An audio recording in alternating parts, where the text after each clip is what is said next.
നമ്മൾ മെറ്റേണിറ്റി സൈക്കിളിൻ്റെ ഫെർട്ടിലൈസേഷനെ കുറിച്ച് പഠിച്ചു. ആൻറ്റിനേറ്റൽ പീരീഡ് അല്ലെങ്കിൽ ആൻറ്റിനേറ്റൽ കെയറിനെ കുറിച്ച് ഡിസ്കസ് ചെയ്തു. മൂന്നാമത്തത് ഇൻട്രാനേറ്റൽ പീരീഡാണ്. ഈ ഇൻട്രാനേറ്റൽ പീരീഡിലാണ് ആക്ച്വൽ ഡെലിവറി നടക്കുന്നത്. ഡെലിവറിയും അല്ലെങ്കിൽ അതുമായിട്ട് ബന്ധപ്പെട്ട മെക്കാനിസം ഒക്കെ നിങ്ങൾ ഹയർ ക്ലാസ്സുകളിൽ വിശദമായിട്ട് പഠിക്കും. നഴ്സിംഗ് അല്ലെങ്കിൽ മെഡിക്കൽ ഫീൽഡിലോട്ട് പോകുമ്പോൾ 1-2 കാര്യങ്ങൾ അറിഞ്ഞിരിക്കുക. ഇൻട്രാനേറ്റൽ പീരീഡിൽ ആദ്യം ബേബി പുറത്തേക്ക് വരും. അതിന് പിറകെയാണ് പ്ലാസൻ്റെയും അതിന് സപ്പോർട്ട് ചെയ്യുന്ന അസോസിയേറ്റഡ് മെംബ്രെയിനും പുറത്തേക്ക് വരുന്നത്. പ്ലാസൻ്റ എന്ന് പറയുന്നത് മറുപിള്ളയാണ്. അമ്മയുടെ ശരീരത്തിൽ നിന്നുള്ള ഓക്സിജനും ന്യൂട്രിയൻസും അംബലിക്കൽ കോഡ് അല്ലെങ്കിൽ പൊക്കിൾ കൊടി വഴി കുഞ്ഞിൻ്റെ ശരീരത്തിലേക്ക് എത്തുന്നു. അതുപോലെ കുഞ്ഞിൻ്റെ ശരീരത്തിൽ നിന്നുള്ള വേസ്റ്റ് പ്രോഡക്ട്സ് ഈ അംബലിക്കൽ കോഡ് വഴി പ്ലാസൻ്റയിൽ എത്തുന്നു. പ്ലാസൻ്റയ്ക്ക് വളരെ പ്രധാനപ്പെട്ട ധർമ്മമാണുള്ളത്. ദെൻ കുഞ്ഞിന് ഡെലിവറി കഴിഞ്ഞ ഉടനെ തന്നെയാണ് അടുത്തത് പ്ലാസൻ്റയും അതിൻ്റെ മെംബ്രെയിൻസും പുറത്തേക്ക് വരുന്നത്. ഇനി 4ാമത്തെ ഫേസായ പോസ്റ്റ്നേറ്റൽ പീരീഡ് അല്ലെങ്കിൽ പ്യൂർപേറിയം സ്റ്റാർട്ട് ചെയ്യുന്നത് commences after the delivery of the placenta and membrane and includes the first 6 weeks after delivery. പ്ലാസൻ്റയും മെംബ്രെയിനും പുറത്തു വന്നതിന് ശേഷമുള്ള 6 ആഴ്ച സമയത്തെയാണ് നമ്മൾ പോസ്റ്റ്നേറ്റൽ പീരീഡ് എന്ന് പറയുന്നത്. പോസ്റ്റ്നേറ്റൽ പീരീഡിൻ്റെ വേറൊരു പേരാണ് പ്യൂർപേറിയം. 1-2 പുതിയ ടേംസ് ഇതിനകത്ത് നമ്മൾ പരിചയപ്പെടുന്നുണ്ട്. ആ ടേം നന്നായിട്ട് ഓർത്തു വച്ചേക്കുക. ഫില്ലപ്പിനും അല്ലെങ്കിൽ ഡെഫിനിഷനും ഒക്കെ ചോദിക്കാൻ സാധ്യതയുള്ളതാണ്. സോ പ്യൂർപേറിയം അല്ലെങ്കിൽ പോസ്റ്റ്നേറ്റൽ പീരീഡ് എന്ന് പറയുന്നത് പ്ലാസൻ്റയും മെംബ്രെയിനും പുറത്തു വന്നതിന് ശേഷമുള്ള 6 ആഴ്ച സമയമാണ്. ഈ സമയത്ത് അമ്മയുടെ ശരീരത്തിൽ ഒരുപാട് ചേഞ്ചസ് നടക്കുന്നുണ്ട്. അതിനകത്ത് പ്രധാനമായിട്ടും നടക്കുന്നത് യൂട്രസിനകത്താണ്. യൂട്രസിൻ്റെ എന്ന് പറയുന്നാൽ നോൺ പ്രഗ്നൻറ്റ് സ്റ്റേറ്റിൽ യൂട്രസിൻ്റെ വെയിറ്റ് 60 മുതൽ 80 ഗ്രാം വരെയാണ്. അത് പ്രഗ്നൻസി എന്ന് പറഞ്ഞാൽ ഫുൾ ടൈം ആകുമ്പം യൂട്രസിൻ്റെ വെയിറ്റ് 1 കിലോഗ്രാം ആയി മാറും. അതിനുശേഷം ഡെലിവറിക്ക് ശേഷം ഈ യൂട്രസ് പഴയ അവസ്ഥയിലോട്ട് വരും. ആ വരുന്നതിനെയാണ് നമ്മൾ ഇൻവല്യൂഷൻ ഓഫ് യൂട്രസ് എന്ന് പറയുന്നത്. ഇൻവല്യൂഷൻ ഓഫ് യൂട്രസ് ഈ 6 ആഴ്ച കൊണ്ട് 6 ആഴ്ചയ്ക്കിടയിൽ വെച്ചിട്ട് പഴയ അവസ്ഥയിലോട്ട് വരും. വളരെ പ്രധാനപ്പെട്ട ചേഞ്ചാണ് യൂട്രസിനവിടെ നടക്കുന്നത്. ദെൻ ഡെലിവറിക്ക് ശേഷം യൂട്രൈൻ ഡിസ്ചാർജ് ഉണ്ടാവും. ആ യൂട്രൈൻ ഡിസ്ചാർജിന് പറയുന്ന പേരാണ് lochia. Lochia means uterine discharge during the first 3 to 4 weeks of puerperium. ലോക്കിയെ തന്നെ നമുക്ക് 3 ആയിട്ട് ഡിവൈഡ് ചെയ്യാം. ലോക്കിയ റൂബ്ര. ലോക്കിയ റൂബ്ര എന്ന് പറഞ്ഞാൽ ബ്രൈറ്റ് റെഡ് ഇൻ കളറായിരിക്കും യൂട്രൈൻ ഡിസ്ചാർജ്. ഡെലിവറി കഴിഞ്ഞ് ആദ്യത്തെ 3-4 ദിവസത്തിനുള്ളിൽ ഉണ്ടാകുന്ന ഡിസ്ചാർജാണ് ലോക്കിയ റൂബ്ര എന്ന് പറയുന്നത്. ദെൻ 4 ദിവസം കഴിയുമ്പോഴത്തേക്ക് അതിൻ്റെ കളറിൽ വ്യത്യാസം വരും. ഒരു ബ്രൗൺ അല്ലെങ്കിൽ യെല്ലോ ഡിസ്ചാർജ് ആയിട്ട് മാറും. അതിന് നമ്മൾ ലോക്കിയ സിറോസ എന്ന് പറയുന്നു. അതിനുശേഷം finally it becomes whitish discharge ആയിട്ട് മാറും. That is ലോക്കിയ Alba. പോസ്റ്റ്നേറ്റൽ പീരീഡിൽ നമ്മൾ കെയർ കൊടുക്കുമ്പം ഈ ലോക്കിയുടെ കളറ് പ്രത്യേകം നോട്ട് ചെയ്യുക. സ്മെൽ എന്തെങ്കിലും ഉണ്ടോ എന്ന് ശ്രദ്ധിക്കുക. അതുപോലെ തന്നെ ക്ലോട്ടോ അങ്ങനെയുള്ള എന്തെങ്കിലും അങ്ങനെയുള്ള വലിയ പാർട്സ് ആയിട്ട് വല്ലതും വരുന്നുണ്ടോ എന്നും ഒബ്സർവ് ചെയ്യാൻ അവരുടെ അടുത്ത് പറയുക. പോസ്റ്റ്നേറ്റൽ കെയർ കൊടുക്കുന്നതിൻ്റെ ഉദ്ദേശങ്ങൾ, that is objectives of postnatal care. First one is to prevent complications prevent ചെയ്യാൻ, വരാൻ സാധ്യതയുള്ള കോംപ്ലിക്കേഷൻസ് പ്രിവെൻറ്റ് ചെയ്യാം. മെയിനായിട്ടുള്ള കോംപ്ലിക്കേഷൻസ് എന്ന് പറയുന്നത് ഒന്ന് ഇൻഫെക്ഷൻ, അണുബാധ ഉണ്ടാകാം, യൂറിനറി ട്രാക്ട് ഇൻഫെക്ഷൻ ഉണ്ടാവാം, പിന്നെ ഹെമറേജ് ബ്ലീഡിങ് ഉണ്ടാകാം, ദെൻ യൂറിൻ അറിയാതെ പോകണം, ദറ്റ് ഈസ് ഇൻകോണ്ടിനൻസ് അല്ലെങ്കിൽ യൂറിൻ കെട്ടി നിൽക്കുന്ന കണ്ടീഷൻ, റിട്ടൻഷൻ ഓഫ് യൂറിൻ. ഇതൊക്കെ ഡെലിവറി കഴിഞ്ഞിട്ടുണ്ടാകാവുന്ന കോംപ്ലിക്കേഷൻസ് ആണ്. ആ കോംപ്ലിക്കേഷൻസ് വരാതെ നോക്കുക. Second one is to provide care for the rapid restoration of mother's health. അമ്മയുടെ ആരോഗ്യം പൂർവ്വസ്ഥിതിയിലേക്ക് ആകാനുള്ള എല്ലാ വഴികളും സ്വീകരിക്കുക. Then to facilitate breast feeding. കുഞ്ഞിന് ബ്രസ്റ്റ് മിൽക്ക് നൽകുന്നതിനുള്ള എല്ലാ ടെക്നിക്കും, അതെങ്ങനെയാണ് കൊടുക്കേണ്ടത്, എന്തൊക്കെ കാര്യങ്ങൾ ശ്രദ്ധിക്കണം, എപ്പോഴൊക്കെ ഫീഡ് ചെയ്യണം, അങ്ങനെയുള്ള കാര്യങ്ങളെല്ലാം കറക്റ്റായിട്ട് പറഞ്ഞു കൊടുക്കുക. Then to provide family planning service. Family planning ആദ്യത്തെ ബേബി ആണെങ്കിൽ ടെമ്പററി ഫാമിലി പ്ലാനിങ് മെത്തേഡ്, അല്ലെങ്കിൽ ഫാമിലി കംപ്ലീറ്റ് ചെയ്തതാണെങ്കിൽ പെർമനൻറ്റ് ഫാമിലി പ്ലാനിങ് മെത്തേഡ്സിനെ കുറിച്ചുള്ള അവയർനെസ് കൊടുക്കുക. Then to provide basic health education. എന്തൊക്കെ കാര്യങ്ങൾ ശ്രദ്ധിക്കണം, അതിനായിട്ട് ആവശ്യമുള്ള ഹെൽത്ത് എഡ്യൂക്കേഷൻ കൊടുക്കുക. ഇത്രയാണ് പോസ്റ്റ്നേറ്റൽ കെയറിൻ്റെ objectives. Then care during puerperium. Delivery കഴിഞ്ഞ ഉടനെ എന്തൊക്കെ കാര്യങ്ങൾ ശ്രദ്ധിക്കണമെന്ന് നോക്കാം. ആദ്യം വൈറ്റൽ സൈൻസ് ചെക്ക് ചെയ്തിരിക്കണം. അതിനകത്ത് pulse. During the first 2 hours after delivery the pulse rate should be kept half hourly and thereafter twice daily. Delivery കഴിഞ്ഞ് ആദ്യത്തെ 2 മണിക്കൂറിൽ അരമണിക്കൂർ ഇടവിട്ട് നമ്മൾ പൾസ് ചെക്ക് ചെയ്തിരിക്കണം. അതിനുശേഷം നോർമലായി കഴിഞ്ഞാൽ ദിവസം 2 നേരം വെച്ച് ചെക്ക് ചെയ്താൽ മതി. അതുപോലെ temperature should be recorded twice daily. ദിവസം 2 നേരം ടെമ്പറേച്ചർ റെക്കോർഡ് ചെയ്യണം. അത് ഡെലിവറി കഴിഞ്ഞ ആ സമയത്തിന് ആദ്യത്തെ 24 മണിക്കൂറിൽ ടെമ്പറേച്ചർ കുറച്ച് എലിവേറ്റ് ചെയ്ത് കാണും. 24 മണിക്കൂർ കഴിഞ്ഞ് നോർമലാവും. 24 മണിക്കൂർ കഴിഞ്ഞിട്ടും നോർമൽ ആവുന്നില്ലെങ്കിൽ അത് ഇൻഫെക്ഷൻ്റെ ലക്ഷണമാവാം. പ്രോപ്പറായിട്ട് റെക്കോർഡ് ചെയ്യാം. ദെൻ അടുത്തത് fundal height. Next is fundal height. Delivery കഴിഞ്ഞ ഉടനെ യൂട്രസിൻ്റെ അപ്പർ ബോർഡർ ഏകദേശം അംബലിക്കസിൻ്റെ അവിടെ വെച്ച് നമുക്ക് പാൽപ്പേറ്റ് ചെയ്യാൻ പറ്റും. ദെൻ ഈ ഫണ്ടസിൻ്റെ ലെങ്ത് അംബലിക്കസിൽ നിന്ന് സിംഫൈസിസ് പ്യൂബിസ് വരെ എത്ര ലെങ്ത് ഉണ്ടെന്നുള്ളത് മെഷർ ചെയ്യുന്നതിനെയാണ് ഫണ്ടൽ ഹൈറ്റ് എന്ന് പറയുന്നത്. ആദ്യത്തെ 24 മണിക്കൂറിൽ യൂട്രസിന് സാധാരണ ഡീസൻറ്റ് ഉണ്ടാകാറില്ല. 24 മണിക്കൂർ കഴിഞ്ഞതിന് ശേഷം ഓരോ സെൻറ്റിമീറ്റർ വെച്ച് ഡീസൻറ്റ് ഉണ്ടായി അവസാനം അതൊരു പെൽവിക് ഓർഗനായിട്ട് മാറും. അപ്പോൾ ഇത് കറക്റ്റായിട്ടാണോ നടക്കുന്നതെന്ന് അറിയാൻ വേണ്ടിയിട്ട് ഡെയിലി നമ്മൾ ഫണ്ടൽ ഹൈറ്റ് മെഷർ ചെയ്യണം. ഫണ്ടൽ ഹൈറ്റ് മെഷർ ചെയ്യുമ്പം 1-2 കാര്യങ്ങൾ ശ്രദ്ധിക്കുക. ഒന്ന്, ഒരു ഫിക്സഡ് ടൈം ഇതിന് വേണ്ടിയിട്ട് എടുക്കുക. എന്ന് വെച്ചാൽ എല്ലാ ദിവസവും രാവിലെ 8 മണിക്ക് അല്ലെങ്കിൽ രാവിലെ 10 മണിക്ക് അങ്ങനെ ഒരു ഫിക്സഡ് ടൈം ഉണ്ടാക്കുക. അതോടൊപ്പം തന്നെ ഇത് ഫണ്ടൽ ഹൈറ്റ് മെഷർ ചെയ്യുന്നതിന് മുമ്പ് ബ്ലാഡറും ബവലും എംപ്റ്റി ചെയ്തെന്ന് ഉറപ്പുവരുത്തുക. നെക്സ്റ്റ് ഈസ് ലോക്കിയെക്കുറിച്ച് ഓൾറെഡി നമ്മൾ ഡിസ്കസ് ചെയ്തു. പ്രത്യേകിച്ച് ശ്രദ്ധിക്കേണ്ടത് കളറ് നോട്ട് ചെയ്യുക. എന്തെങ്കിലും ഡിസ്ചാർജ് ഫോൾസ് സ്മെല്ലോ എന്തെങ്കിലും ഉണ്ടെങ്കിൽ പറയാനായിട്ട് പറയുക. അങ്ങനെ എന്തെങ്കിലും ഉണ്ടെങ്കിൽ ഉടനെ തന്നെ അത് റിപ്പോർട്ട് ചെയ്യുകയും വേണം. Then perennial care. Perineum should be clean daily perineum clean ചെയ്യുക. എസ്പെഷ്യലി യൂറിനേഷന് ശേഷവും അതുപോലെ തന്നെ സ്റ്റൂൾ പാസ് ചെയ്തതിന് ശേഷം. അതുപോലെ ക്ലീൻ ചെയ്യുമ്പോഴത്തേക്ക് എവിടെ നിന്ന് എങ്ങോട്ടാണ് ക്ലീൻ ചെയ്യേണ്ടത്, പാഡ് ഉപയോഗിക്കുന്ന കാര്യങ്ങളും കറക്റ്റായിട്ട് പറഞ്ഞു കൊടുക്കാം. ദെൻ നോർമൽ ഡെലിവറി കേസുകളിൽ ചിലപ്പോൾ എപ്പിസിയോട്ടമി ഉണ്ടാവും. എപ്പിസിയോട്ടമി ഉണ്ടെങ്കിൽ വൂണ്ട് ഡെയിലി ഇൻസ്പെക്ട് ചെയ്യുക. അതിനകത്ത് ഇൻഫെക്ഷനോ അല്ലെങ്കിൽ ഇൻഫ്ലമേഷൻ്റെ ലക്ഷണങ്ങളൊന്നും ഇല്ല എന്ന് ഉറപ്പുവരുത്തുക. Next is breast. Nipple should be cleansed with sterile water before and after each feed. കുഞ്ഞിന് ഫീഡ് കൊടുക്കുന്നതിന് മുമ്പും കൊടുത്തതിന് ശേഷവും ഉറപ്പായിട്ട് നിപ്പിളും അതിന് ചുറ്റുമുള്ള ഏരിയയും സ്റ്റെറൈൽ വാട്ടർ ഉപയോഗിച്ച് കഴുകിയിരിക്കണം. ദെൻ ഫീഡ് കൊടുക്കുന്നതിന് മുമ്പ് ഹാൻഡ് വാഷിംഗ് നടത്തിയിരിക്കണം. വളരെ ഇമ്പോർട്ടൻ്റ് ആണ്. എസ്പെഷ്യലി കൊറോണ സമയത്ത് ആ കാര്യങ്ങൾ നമ്മൾ ഉറപ്പായിട്ടും പാലിച്ചിരിക്കണം. Next is bladder.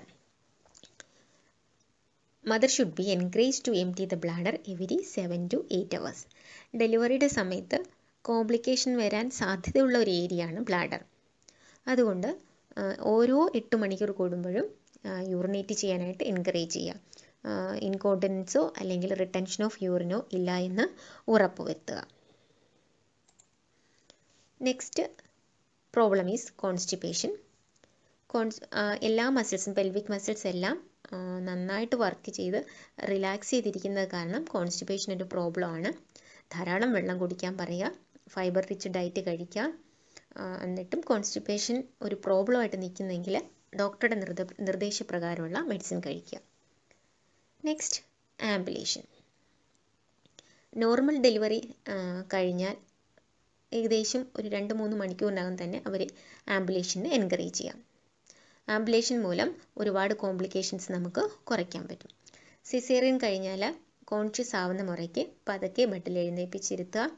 ദെൻ അതിനുശേഷം സ്റ്റിച്ചുള്ള ഏരിയയിൽ സപ്പോർട്ട് ചെയ്ത് പിടിച്ചുകൊണ്ട് കാല് പതുക്കെ താഴോട്ടിടുക. ആ രീതിയിൽ പതുക്കെ ആംബുലേഷനിലോട്ട് നടത്താനായിട്ട് പ്രൊമോട്ട് ചെയ്യേണ്ടതാണ്. അതുവഴി നമുക്ക് ത്രോംബോഫ്ലൂവൈറ്റിസ് പോലുള്ള കോംപ്ലിക്കേഷൻസ് പ്രിവെൻറ്റ് ചെയ്യാവുന്നതാണ്. Next advice to the mother. പ്രധാനമായിട്ടും നമ്മൾ അഡ്വൈസ് കൊടുക്കുന്നത് diet postnatal exercise, family planning. Diet വളരെ പ്രധാനമാണ്. കാരണം അമ്മ കഴിക്കുന്ന ആഹാരത്തിലൂടെയാണ് കുഞ്ഞിന് ആവശ്യമായിട്ടുള്ള ന്യൂട്രിയൻസ് കിട്ടുന്നത്. അതുകൊണ്ട് ന്യൂട്രീഷ്യസ് ആയിട്ടുള്ള, അഡിക്വേറ്റ് ആയിട്ടുള്ള, വെൽ ബാലൻസ്ഡ് ആയിട്ടുള്ള ഡയറ്റ് കഴിക്കാൻ അമ്മ ശ്രദ്ധിക്കണം. ധാരാളം വെള്ളം കുടിക്കണം. പാലുൽപ്പന്നങ്ങളും ഉൾപ്പെടുത്തുക. പച്ചക്കറി ഇതുപോലുള്ള ഉൾപ്പെടുത്തുക. സാധാരണ ആ പ്രായത്തിൽ ലേഡി കഴിക്കുന്നതിനെക്കാട്ടിയും 550 കിലോ കാലറി അധികം ഫുഡ് കഴിക്കണം. പിന്നെ ഫുഡ് കൊടുക്കുമ്പോൾ ശ്രദ്ധിക്കേണ്ടത്, ഡെലിവറി കഴിഞ്ഞ ഉടനെ തന്നെ ലിക്വിഡ് ആയിട്ടാണ് ആദ്യം നമ്മൾ കൊടുക്കേണ്ടത്. അത് കഴിഞ്ഞ് സെമി സോളിഡ്, പിന്നെ സോളിഡ് എല്ലാ ഡയറ്റും അവർക്ക് എല്ലാ ആഹാരവും കഴിക്കാം. ആദ്യത്തെ 6 മാസം അഡീഷണലായിട്ട് 550 കിലോ കാലറി ഉൾപ്പെടുത്തണം. അതോടൊപ്പം തന്നെ അടുത്ത 6 മാസം 400 കിലോ കാലറി എക്സ്ട്രാ ഉൾപ്പെടുത്തുക. Then postnatal exercise. Postnatal exercise എന്ന് പറയുമ്പം അബ്ഡോമിനൽ പെൽവിക് മസിൽസിനെ സ്ട്രെങ്തൻ ചെയ്യാൻ വേണ്ടിയിട്ടാണ് പോസ്റ്റ്നേറ്റൽ എക്സസൈസ് ചെയ്യിപ്പിക്കേണ്ടത്. അതിനകത്ത് ബ്രീത്തിങ് എക്സസൈസ്, അതുപോലെ തന്നെ പെൽവിക് മസിൽസ് കൺട്രാക്ട് ചെയ്യുന്ന, റിലാക്സ് ചെയ്യുന്ന എക്സസൈസ് അത് കറക്റ്റായിട്ട് പറഞ്ഞു കൊടുക്കാം. Then family planning. Family planning first baby ആണെങ്കിൽ ടെമ്പററി ഫാമിലി പ്ലാനിങ്ങിനെ കുറിച്ചും, അതുപോലെ തന്നെ ഫാമിലി കംപ്ലീറ്റ് ആയതാണെങ്കിൽ പെർമനൻറ്റ് ഫാമിലി പ്ലാനിങ്ങിനെ കുറിച്ചും പറഞ്ഞു കൊടുക്കാം.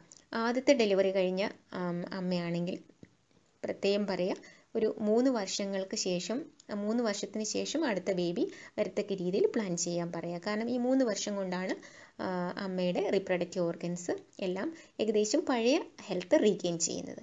അല്ല, കുഞ്ഞിന് ആവശ്യത്തിനുള്ള കെയർ കൊടുക്കാനും പറ്റും. നെക്സ്റ്റ്, സൈക്കോളജിക്കൽ സപ്പോർട്ട് വളരെ ഇമ്പോർട്ടൻ്റ് ആണ്. കാരണം ഡെലിവറി കഴിഞ്ഞ് അമ്മയ്ക്കുള്ള റെസ്പോൺസിബിലിറ്റി കൂടുകയാണ്. അപ്പോൾ അവർക്ക് സ്ട്രെസ്സും അല്ലെങ്കിൽ ഹോർമോൺ ചേഞ്ച് വന്നതുകൊണ്ടും ഒരു സൈക്കോളജിക്കലായിട്ട് ഇംബാലൻസ് വരാനുള്ള സാധ്യതയുണ്ട്. ചിലപ്പം കുഞ്ഞ് രാത്രിയിൽ ഉറക്കം കിട്ടാത്തുള്ള ബുദ്ധിമുട്ടുണ്ടാവും, കുഞ്ഞ് പാല് കുടിക്കാത്തതിനുള്ള ബുദ്ധിമുട്ടുണ്ടാവും. അങ്ങനെ ഒരുപാട് സൈക്കോളജിക്കലായിട്ട് ഇഷ്യൂസ് വരാൻ സാധ്യതയുണ്ട്. അപ്പോൾ പ്രോപ്പറായിട്ട് എല്ലാം എക്സ്പ്ലെയിൻ ചെയ്ത് സപ്പോർട്ട് കൊടുക്കുക. ഫാമിലി മെമ്പേഴ്സിൻ്റെ സപ്പോർട്ട് ഉണ്ടായിരിക്കുക. അതുവഴി അമ്മയ്ക്ക് നല്ല ആരോഗ്യത്തോടെ, നല്ല സന്തോഷത്തോടെ കുഞ്ഞിനെ നോക്കാൻ കഴിയുന്നതാണ്. Then registration of birth. കുഞ്ഞ് ജനിച്ച് 21 ദിവസത്തിനകം ബർത്ത് രജിസ്റ്റർ ചെയ്തിരിക്കണം. അത് വളരെ ഇമ്പോർട്ടൻ്റ് ആയിട്ടുള്ള കാര്യമാണ്. നെക്സ്റ്റ്, ഡേഞ്ചർ സൈൻസ്, അപകട സൂചനകൾ. ഡെലിവറി കഴിഞ്ഞിട്ട് ഒരുപാട് ബ്ലീഡിങ് ഉണ്ടാവുക, അതുപോലെ തന്നെ ഫിറ്റ്സ് കണക്ക് വരിക, ഫീവർ, ഹൈ ടെമ്പറേച്ചർ ഉണ്ടാവുക, വേദന, സിവിയർ ആയിട്ടുള്ള അബ്ഡോമിനൽ പെയിൻ ഉണ്ടാവുക. ഇതെല്ലാം ഡേഞ്ചർ സിഗ്നൽ, കോംപ്ലിക്കേഷൻസിൻ്റെ ലക്ഷണങ്ങളാണ്. ഇങ്ങനെ ഉണ്ടെങ്കിൽ ഉറപ്പായിട്ടും ഡോക്ടറെ കാണേണ്ടതാണ്. അടുത്തതായി ബ്രസ്റ്റ് ഫീഡിങ്ങിനെ കുറിച്ച് പഠിക്കാം. വളരെ പ്രധാനപ്പെട്ട ഒരു ടോപ്പിക്കാണ്. ഇതും ഹെൽത്ത് ടോക്കിനുള്ളതാണ്. അതോടൊപ്പം തന്നെ പരീക്ഷയ്ക്ക് വരാൻ സാധ്യതയുള്ള ഒരു ഏരിയയും കൂടെയാണ്. Preparation of mother. അമ്മയെ എങ്ങനെ പ്രിപ്പയർ ചെയ്യാം എന്നുള്ളത് ആദ്യമേ നോക്കാം. Nutrition. Eat an adequate and balanced diet. Antenatal care പഠിപ്പിച്ചപ്പം പ്രത്യേകം ഡയറ്റിൻ്റെ കാര്യം പറഞ്ഞായിരുന്നു, അമ്മ ബാലൻസ്ഡ് ആയിട്ടുള്ള, അഡിക്വേറ്റ് ആയിട്ടുള്ള ഡയറ്റ് കഴിക്കണം. പ്രഗ്നൻസിക്കും ഡെലിവറിയുടെ സമയത്തും ഡെലിവറി കഴിഞ്ഞിട്ടുള്ള പീരീഡിലും ആ ഡയറ്റ് ഇമ്പോർട്ടൻ്റ് ആണ്. അതുകൊണ്ട് നല്ല ആഹാരം, ബാലൻസ്ഡ് ആയിട്ടുള്ള, ന്യൂട്രീഷ്യസ് ആയിട്ടുള്ള ആഹാരം അമ്മ കഴിച്ചിരിക്കണം. കാരണം അമ്മ കഴിക്കുന്ന ആഹാരത്തിൽ നിന്നാണ് കുഞ്ഞിന് ആവശ്യമുള്ള ബ്രസ്റ്റ് മിൽക്ക് പ്രൊഡ്യൂസ് ചെയ്യുന്നത്. അതുകൊണ്ട് ആഹാരം വളരെ പ്രധാനപ്പെട്ടതാണ്. അതുപോലെ തന്നെ ധാരാളം വെള്ളം കുടിക്കാൻ പറയുക. പാല് 2 ഗ്ലാസ് ഉൾപ്പെടുത്തുക, മിനിമം 2 ഗ്ലാസ് പാലെങ്കിലും ഉൾപ്പെടുത്തുക. Then less heavy work. Heavy ആയിട്ടുള്ള വർക്ക് പൂർണ്ണമായും ഒഴിവാക്കുക. കാരണം വർക്ക് ചെയ്യുമ്പോൾ നമ്മുടെ എനർജി ആ വർക്ക് ചെയ്യാനായിട്ട് ഉപയോഗിക്കും. അപ്പോൾ അതിന് പകരം നമ്മുടെ ശരീരം പഴയ അവസ്ഥയിലോട്ട് വരുന്നതിനും കുഞ്ഞിന് ആവശ്യത്തിനുള്ള പാല് പ്രൊഡ്യൂസ് ചെയ്യാനുള്ള അവസ്ഥയിലായിരിക്കണം. അല്ലാതെ ഹെവി ആയിട്ടുള്ള വർക്ക് ഒഴിവാക്കുക.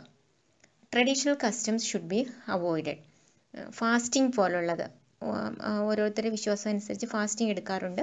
പക്ഷെ പ്രഗ്നൻസി പീരീഡിലും ലാക്ടേഷൻ പീരീഡിലും ഇത് പൂർണ്ണമായിട്ടും ഒഴിവാക്കുക. Antenatal care of nipples. ഇത് നമ്മൾ ആൻറ്റിനേറ്റൽ അഡ്വൈസ് പഠിപ്പിച്ചപ്പം പറഞ്ഞായിരുന്നു.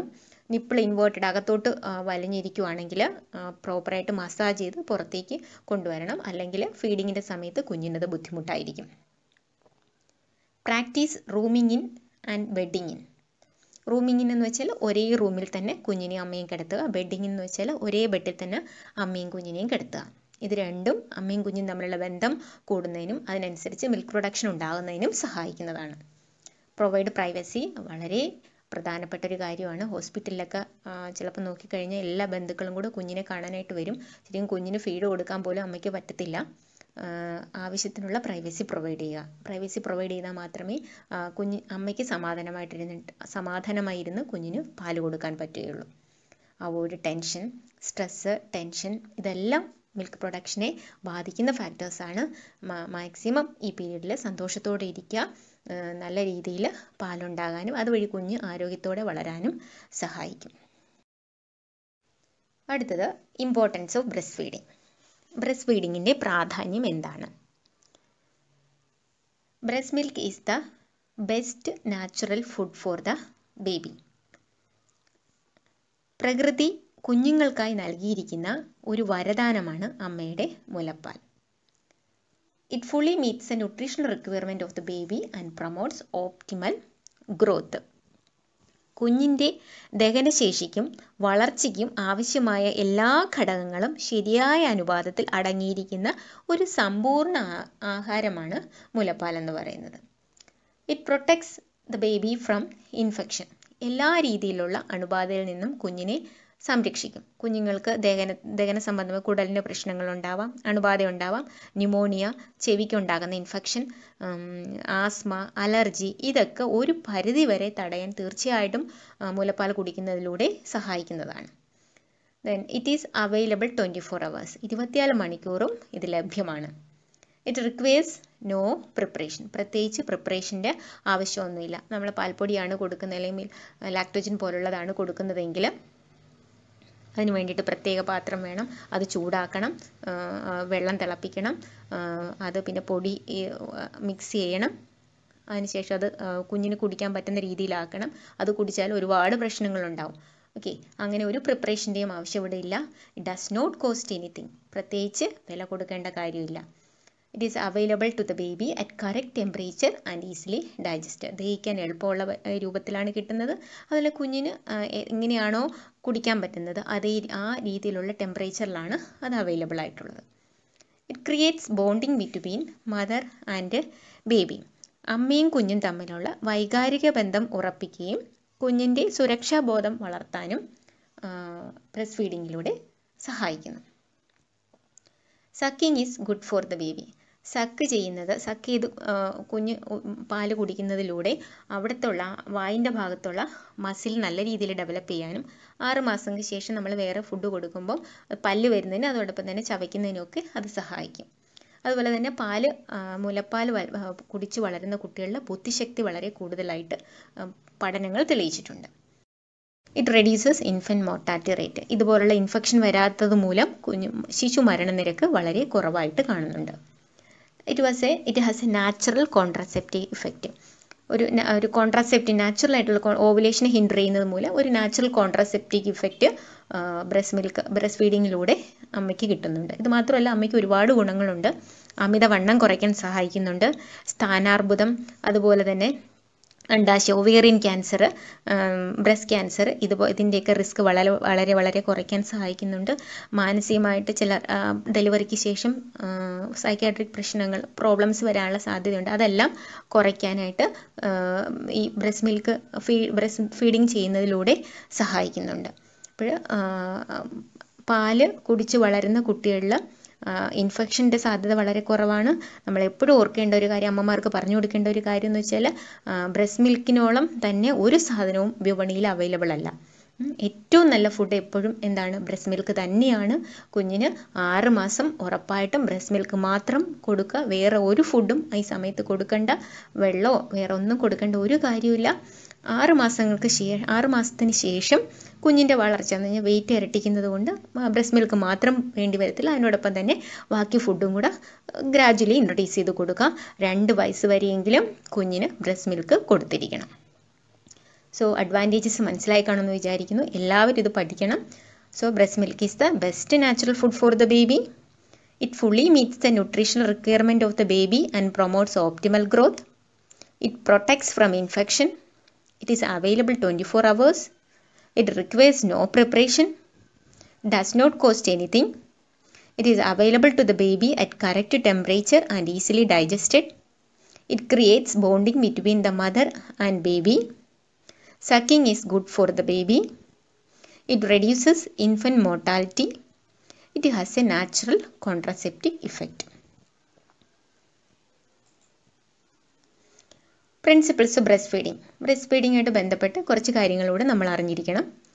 It should be initiated within the first half hour after birth. Delivery കഴിഞ്ഞ ഉടനെ തന്നെ അരമണിക്കൂറിനകം ബ്രസ്റ്റ് ഫീഡിങ് ഇനിഷ്യേറ്റ് ചെയ്തിരിക്കണം. ഇത് അമ്മയും കുഞ്ഞും തമ്മിലുള്ള ബോണ്ടിങ് കൂടാൻ സഹായിക്കും. ബ്രസ്റ്റ് മിൽക്ക് പ്രൊഡക്ഷൻ കൂടാനും ഒക്കെ ഇത് വളരെ സഹായിക്കുന്ന ഒരു കാര്യമാണ്. സിസേറിയൻ കഴിഞ്ഞാൽ അമ്മയ്ക്ക് എഴുന്നേറ്റിരിക്കാൻ ബുദ്ധിമുട്ടാണ്. അപ്പോൾ നമ്മുടെ സിസ്റ്റേഴ്സ്, നഴ്സിംഗ് സ്റ്റാഫാണ് അതിന് സപ്പോർട്ട് ചെയ്ത് കുഞ്ഞിന് ഫീഡ് സ്റ്റാർട്ട് ചെയ്യേണ്ടത്. കൊളസ്ട്രം ഇമ്പോർട്ടൻ്റ് ആണ് ഈ term. Colostrum is the first breast milk is suitable for the baby after birth. ആദ്യത്തെ ബ്രസ്റ്റ് മിൽക്കിന് നമ്മൾ പറയുന്ന പേരാണ് കൊളസ്ട്രം. കൊളസ്ട്രം ഒരു കാരണവശാലും കുഞ്ഞിന് കൊടുക്കാതിരിക്കരുത്. ഉറപ്പായിട്ടും കുഞ്ഞിന് കൊടുക്കണം. Because it contains high concentration of nutrients and anti infective substance. കുഞ്ഞിന് ആവശ്യമുള്ള പ്രൊട്ടക്ഷന് വേണ്ടിയിട്ടുള്ള ആൻറ്റിബോഡീസും ന്യൂട്രിയൻസും എല്ലാം ധാരാളം അടങ്ങിയിട്ടുണ്ട്. ആ കൊളസ്ട്രം വളരെ കുറച്ച് അളവിലേ വരുള്ളൂ. ആ ഒരു അളവ് മതി ആദ്യത്തെ പീരീഡിൽ കുഞ്ഞിന്. അതിനുശേഷം വരുന്ന ബ്രസ്റ്റ് മിൽക്കാണ് കുഞ്ഞിൻ്റെ ബുദ്ധിക്കും അല്ലെങ്കിൽ ശരീരത്തിൻ്റെ വളർച്ചയ്ക്കും ആവശ്യമായിട്ടുള്ള മിൽക്ക് എന്ന് പറയുന്നത്. അപ്പോൾ ഫസ്റ്റ് ബ്രസ്റ്റ് മിൽക്കിനെ കൊളസ്ട്രോൾ എന്നാണ് പറയുന്നത്. It contains high concentration of antibodies or anti infective substances and nutrients. Okay, ഉറപ്പായിട്ടും കുഞ്ഞിന് അത് കൊടുത്തിരിക്കണം. Then it is desirable to feed the baby on demand.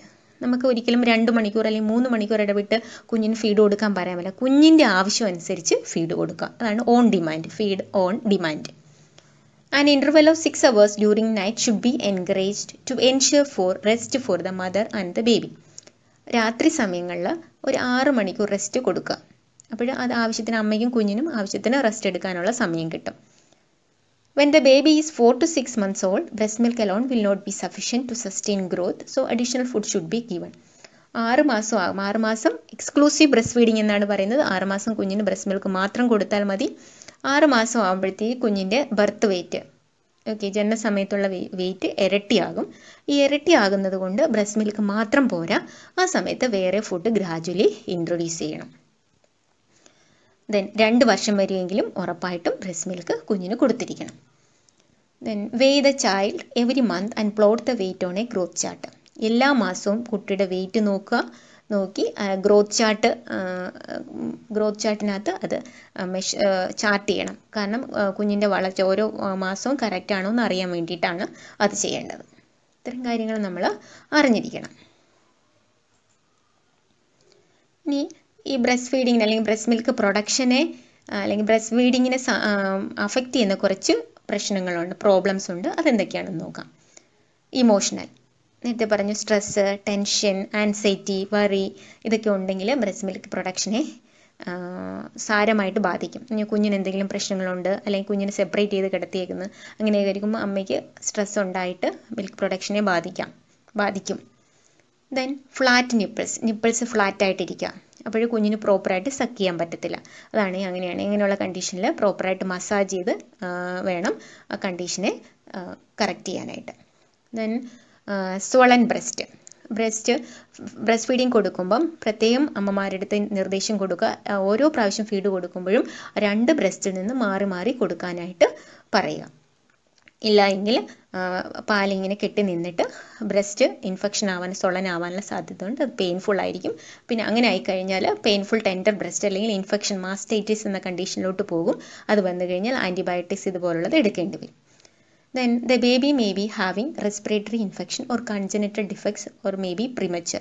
മാസം തികയാതെ ജനിക്കുന്ന കുഞ്ഞുങ്ങൾ, അല്ലെങ്കിൽ ശ്വസന സംബന്ധമായ പ്രശ്നങ്ങളുള്ളത്, അല്ലെങ്കിൽ ക്ലഫ്റ്റ് ലിപ്പ്, ക്ലഫ്റ്റ് പല്ല്, മുച്ചുറി എന്നൊക്കെ പറയുന്ന അങ്ങനെയുള്ള കണ്ടീഷനിൽ കുഞ്ഞിന് പ്രോപ്പറായിട്ട് സക്ക് ചെയ്യാൻ പറ്റത്തില്ല. അങ്ങനെയുള്ളപ്പോഴും കുഞ്ഞിന് പ്രോപ്പറായിട്ട് ഫീഡ് കൊടുക്കാൻ പറ്റത്തില്ല.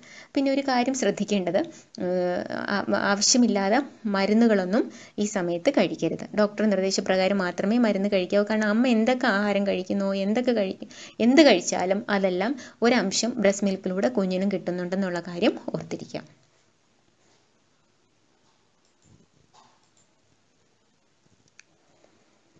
ഇനി നമ്മൾ പഠിച്ച കാര്യങ്ങൾ ഒന്ന് ചോദിക്കാം. First breast milk is cold dash. First breast milk is cold dash. Colostrum. Care that is given to an expected mother from time of conception is confirmed until the beginning of labor. Antenatal care. Expand the term HCG. Expand the term HCG. Human chorionic gonadotrophin. അടുത്തത് assignment ആണ്. Prepare an information booklet on antenatal care. Antenatal കെയറിനെ കുറിച്ചുള്ള ഒരു information booklet തയ്യാറാക്കുക. Prepare a poster on national immunisation schedule.